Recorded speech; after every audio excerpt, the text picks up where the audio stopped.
Hey everyone, so this is Shauna, and you're watching Ex Felon Unfiltered.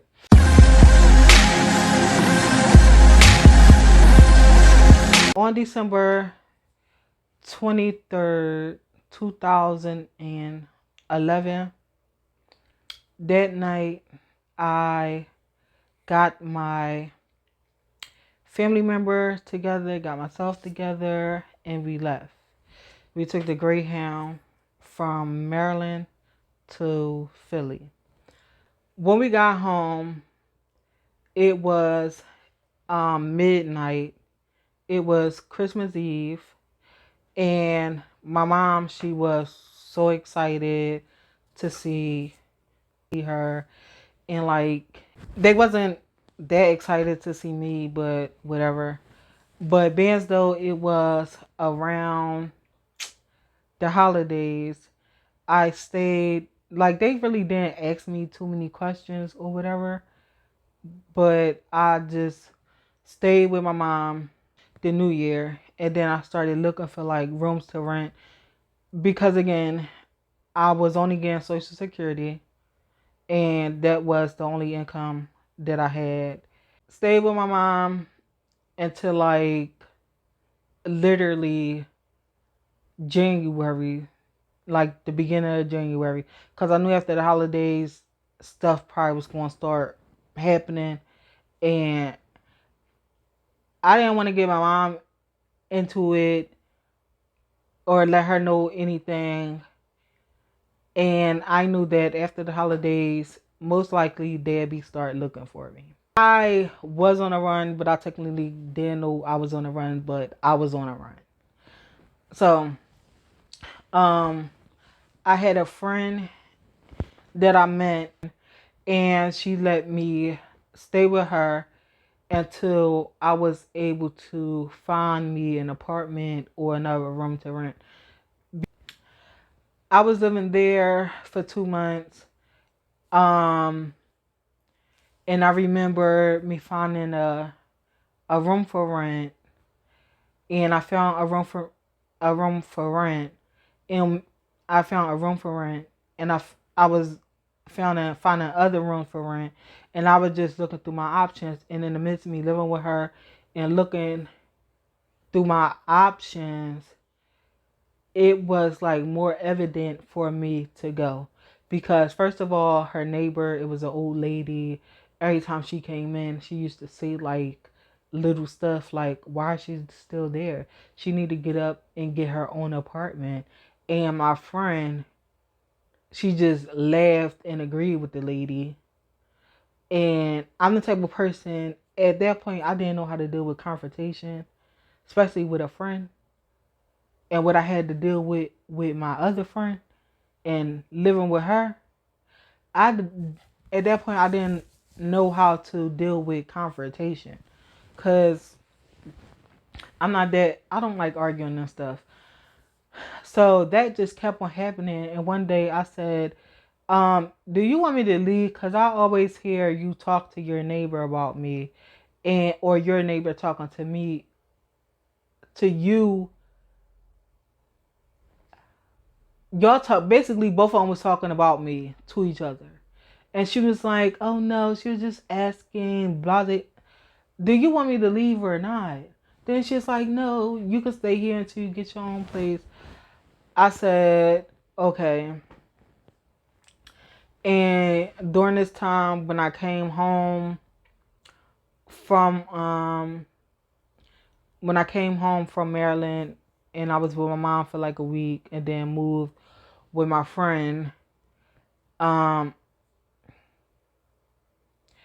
I started smoking weed, thinking that how I was feeling was gonna go away. When the weed ran out, my problems were still there. So I was like, forget it. That didn't help. So I just basically dealt with my problem living there with her. So me living there with her, I didn't tell her that what was going on.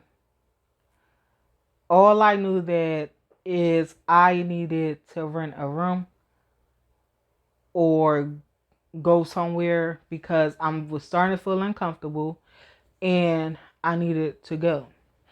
So I looked on Craigslist, was looking at all these different rooms for rent and stuff, and one of them looked like it was good enough for me to live there, which in a sense it was the worst place I can ever have lived at, because when I went there it was one price, and when I started living there it turned into another price, which that at this point I needed somewhere to live at. So it was like whatever, like online it said $300. I got there, it was $400. And it was her boyfriend, and all her kids. I think she had like 5 or 6 at the time. So I lived there for like um I'll say I lived there for like 3 or 4 months, and that was the worst place I ever can live at, because her and her boyfriend always got into fights. Then sometimes they wanted me to babysit their kids, and their kids was bad as hell. And one of the kids always did like little sneaky stuff, and then thought it was cute. And that was just the worst place I ever lived at. So I had to endure that for like, I think I was there for like between 2 and 4 months. I'm not sure, but I know it wasn't like a long time. So I'm just living life, going about my day. It's a new year. I'm still in the back of my mind that the people I was living with got locked up.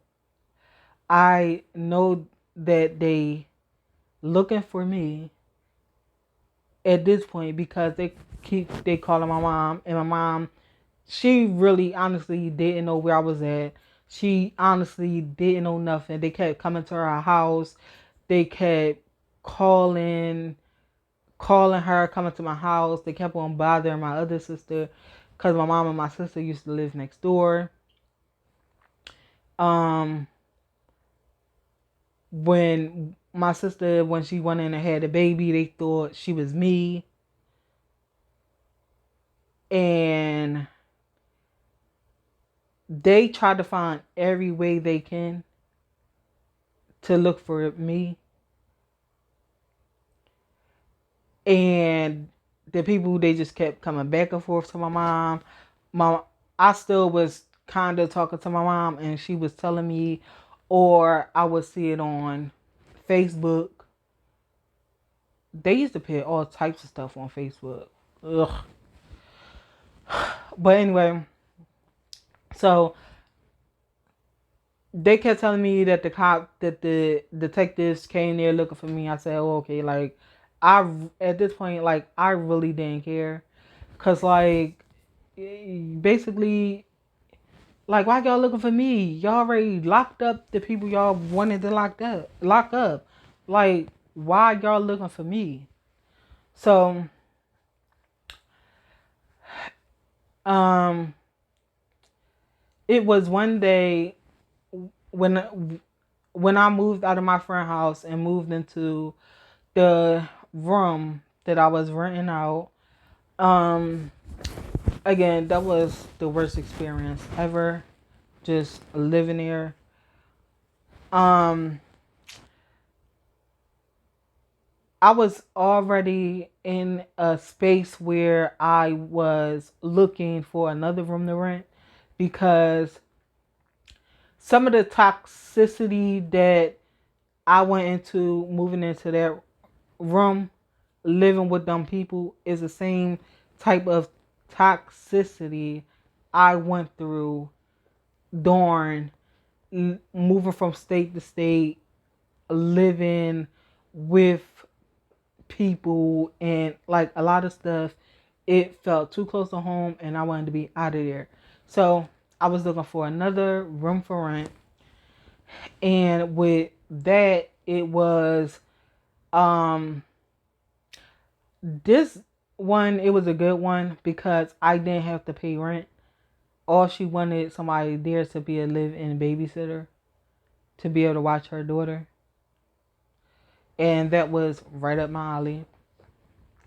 So I was um when I told the people that I wanted to move out their house, the boyfriend got mad.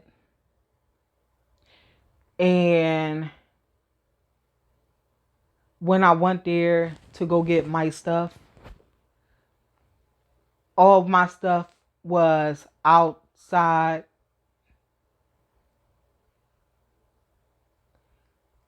Yeah, all my stuff was outside in the front on the front porch. But good thing I already secured this other room, cause like technically you're not supposed to kick nobody out like that. So when I went back, all my stuff was outside. Then the girl boyfriend wanted to sit there and try to argue with me, and she standing in the background with her mouth. She just standing in the background, ain't saying nothing. And and I was just so mad at her, cause like number one, we never had an argument. We never went through anything. The only reason why I didn't want to be there is because he was beating on you, and you just kept getting him locked up and kept bringing him back to the house. And like, no, I didn't want to be around that. And that was too close to home for me. It was giving me anxiety and all that type of stuff. And I was done. And I just didn't like being there. And they got mad because I wanted to move. I said I didn't want to be there. You can't force somebody to be in a toxic house. Your relationship is not good. Y'all both toxic. He's a woman beater. You on medicine. You got a lot of other issues. And I just didn't want to be there. And that was that. Like, it wasn't nothing personal. So when I got there, all my stuff was on the front porch. The guy wanted to argue with me. And I was not having that. Can't sit up there and try to get mad at me because I don't want to live there. So I moved into I moved into a new place where I was like basically a living babysitter, which was good for me because I would have been able to, save up money for months and months and months at a time, at least what I thought, so I could be able to move and get my own apartment. So you're watching Shauna, and this is Ex Felon Unfiltered.